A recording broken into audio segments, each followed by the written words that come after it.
முக்காடு போடும் முறை எப்படி வந்தது? தொடக்க காலத்தில் மனிதர்கள் தோன்றிய காலத்தில் ஆடை அணியாமல் மிகவும் தூய்மையான எண்ணங்களில் வாழ்ந்து கொண்டிருந்தவர்கள். நாளாவட்டத்தில் இலைகளை கோர்த்து தங்கள் உடலை மறைத்து கொண்டார்கள். கொஞ்சம் கொஞ்சமாக தொழில்கள் வளர்ந்தபோது ஆடைகளை நெய்து உடுத்தி வந்தார்கள். இயற்கைகளின் சக்தியைக் கண்டு பயந்து விலங்குகளிடமிருந்து தப்பிக்கவும் கூடாரங்களை அமைத்து குடும்பம் குடும்பமாகவும் வாழத் தொடங்கினார்கள். எதெல்லாம் மக்களுக்கு சக்தியாக தெரிந்ததோ அதெல்லாம் அவர்களுக்கு பயத்தை கொடுத்ததால் பயத்தின் நிமித்தம் அவற்றையெல்லாம் கடவுளாக வழிபடத் தொடங்கினார்கள். மக்களின் திறமைகள் வளர வளர நாகரிகங்களும் வளர்ந்தது.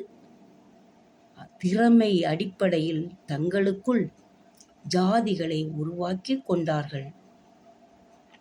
அந்த சூழலில் பயந்தவர்கள் தாழ்ந்த ஜாதியாகவும் தைரியசாலிகள் உயர்ந்த ஜாதியாகவும் தொழில் திறமைக்கு தக்க செய்யத் தொடங்கியதும் அத்தொழில் அடிப்படையில் ஜாதியையும் மக்களே உருவாக்கி கொண்டார்கள். ஒருத்திக்கு ஒருவன் என்ற நிலையும் வந்தது. அழகிய பெண்களும் சமுதாயத்தில் பல பணிகளை செய்யத் தொடங்கினார்கள்.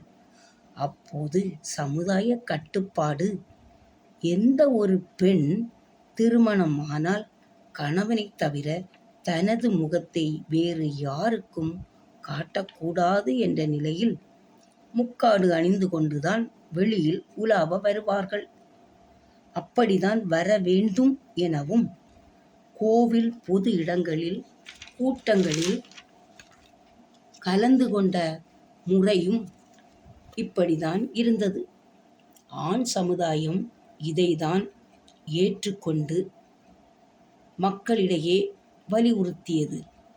அப்படி பெண்கள் வெளியில் வரும்போது, வழிபாடுகளில் கலந்து கொள்ளும்போது பெண்கள் முக்காடு அணிய வேண்டும் என சமுதாயம் உருவாக்கியது. வியாபாரத்திற்கென வந்த கிறிஸ்தவர்களும் மக்களிடையே நல்ல உணர்வுகளையும் கிறிஸ்துவின் மதிப்பீடுகளையும் எடுத்துரைக்க என வந்த கிறிஸ்தவ பாதிரிமார்களும் சமுதாயத்தில் ஏற்பட்ட நிறைய, குறிப்பாக பெண்களுக்கு என பல கட்டுப்பாடுகளை எடுத்து கூறி அக்கட்டுப்பாடுகளை அச்சூழலிலிருந்து திருத்தியும் இருந்திருக்கின்றார்கள். திருமணமான பெண்கள்தான் தனது கணவனை தவிர எந்த ஆணிடமோ தொடர்போ முகத்தையோ காட்டக்கூடாது என எல்லா ஆண்களும் வலியுறுத்தியுள்ளார்கள். திரு அவையும் இதை வலியுறுத்தியது. 1 கொரிந்தியர் 11:3-16 வரை சொல்லி அதை உணர்த்தியது. தெளிவு பெற்றால் முக்காட்டிற்கு முக்கியத்துவம் கொடுக்க தேவையில்லைதான்.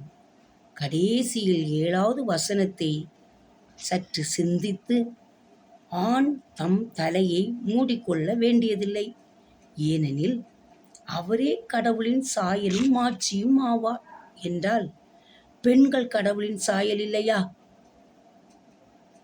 சிந்திப்போம். ஆணின்றி வந்தாலும் பெண் ஆணுக்கு அடிமையா? யோசிப்போம். மேலும் 2 கொரிந்தியர் 3வது அதிகாரத்தில் 18வது வசனத்தில், இப்போது நாம் அனைவரும் முக்காடு இல்லா முகத்தினராய் ஆண்டவரின் மாட்சியை பிரதிபலிக்கிறோம். இவ்வாறு மென்மேலும் மாட்சி பெற்று அவர் சாயலாக மாட்சி அடைகிறோம். இவையெல்லாம் ஆவியாம் ஆண்டவரின் செயலே. தூய ஆவி ஆட்கொண்டவர்கள் இறைவனை தரிசித்து இறையருள் பெற்றவருக்கு முக்காடு அணிய தேவையில்லை. முதலில் கூறிய அதே பவுல்தான் 2வது கடிதத்தில் இப்படி தெளிவுபடுத்தியுள்ளார். விருப்பம் உள்ளவர்கள் கடவுளை எப்படியும் வழிபடுவோம், ஆனால் முக்காடு ஒரு கட்டாயம் என யாரும் வலியுறுத்த தேவையில்லை. இறை சன்னிதானத்தில் இறைவனை தரிசிப்பவர்கள், இறைவனுக்கு பலி செலுத்துபவர்கள், இறைவனை வழிபட வந்திருக்கின்றவர்கள், இறைவனை மட்டுமே மகிமைப்படுத்தவும், இறைவனை மட்டுமே பார்க்கும், அவரை மட்டுமே சந்திக்கும் நோக்கங்களாகவும் இருக்க வேண்டும். உங்கள் ஆடைகளை கிழிக்க வேண்டாம், உங்கள் உள்ளங்களை கிழித்துக் கொள்ளுங்கள், ஆண்டவராகிய கடவுளிடம் திரும்பி வாருங்கள் என யோவேல் இறைவாக்கினர் 2ஆம் அதிகாரத்தில் 13வது வசனத்தில் தன்னுடைய இறை வார்த்தையை வெளிப்படுத்தியிருக்கின்றார். இத்தகைய இறைவாக்குப்படி வாழ முயற்சிப்போம். வாழ்க நமது பெண்குலம், வளர்க நமது மாற்றங்கள்.